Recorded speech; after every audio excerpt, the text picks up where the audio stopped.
All right, so we are moving on to lesson 17, and that's talking about dividing decimals. Let's do a quick warm up to review just some general division. We're going to skip these two here because those are kind of be more confusing than helpful.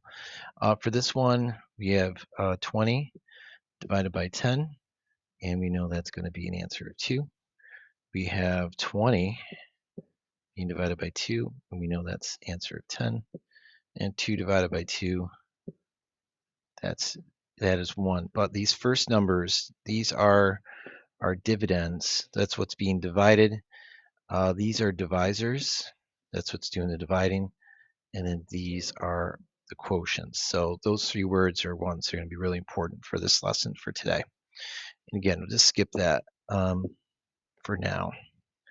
So let's talk about page 347. So if you're listening this recording, you can always pause and rewind anything that you're not sure of. All right, Mr. Kovich is preparing materials for a craft project. He needs to cut 2 meters of string into pieces that are 2/10 meters long. How many 2/10 meter pieces can he cut from the 3 meters of string? First thing we want to do, though, is I really think it's important we talk about, again, what these numbers represent. So let's put this as, let's see, 2. You'll have more space on your than I do, but 2 divided by 2/10 equals this. Okay, so this first number, that is the dividend. Again, that's what's being divided. This is the divisor. And this is the quotient. That's our answer. So again, remember the first number is going to look like this. I'm going to put it right here. The divisor always goes on the outside, and the quotient will be right up here up top in that box. For dividing decimals, it's different. You've got to do a little bit of converting, and that just simply means moving your numbers into different place values. For this, too, let's change this into a whole number by moving it over one spot, which means we have to do the same for this one. And during our warm-up, we did a 20 divided by 2 problem. So we know 2 goes into 2 once. Bring down our 0. We still got to do something with that 0. 2 goes into 0 0 times, with the remainder is 0. So we've got 10 pieces out of that. So again, really simple to start, and we'll get more complex as we move on. Explain how you found how many 2/10 meter pieces are in 2 meters of string. We simply did this. We divided 2 meters into equal parts, into 10 equal parts.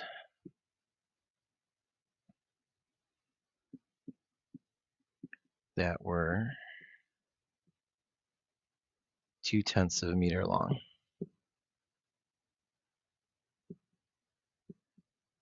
This kind of gives a summary of how we did it that way. Okay.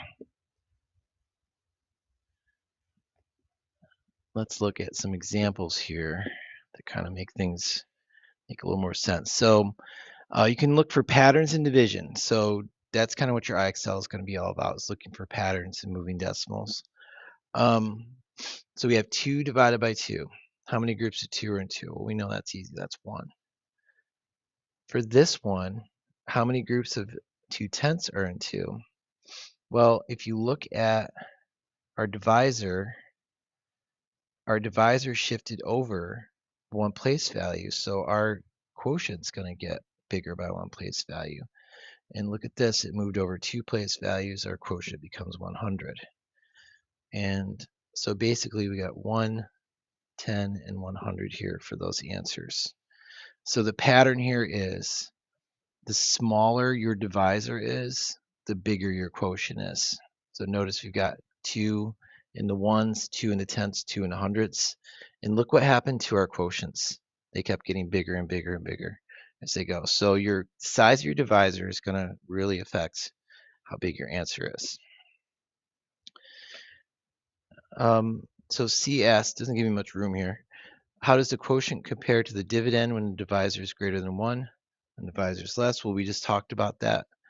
And in fact, since I talked about it, so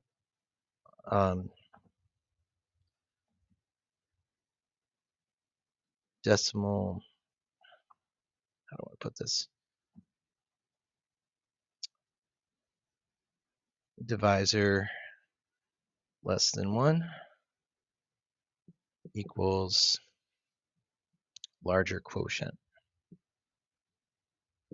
And I'm just going to have you put answer for there. Okay. And this last question, think about 2 meters divided by 2/10 of a meter. Why is the quotient greater than a dividend when dividing by a decimal less than 1? Because 2 meters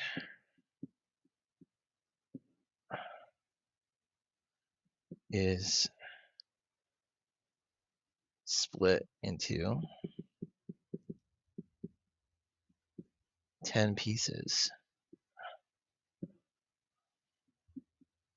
that are 2/10 meter long. So if you look at that, it makes sense that your 2 meters, your 2 is, you're going to end up with 10, because if you actually physically did that, you would see it. Anyway, so the IXL for today is J1. It's divide by powers of 10. You simply have to move your decimal point or move your numbers in different place values based on the zeros that are in your divisors. So let me know if you need any help with that. All right, good luck.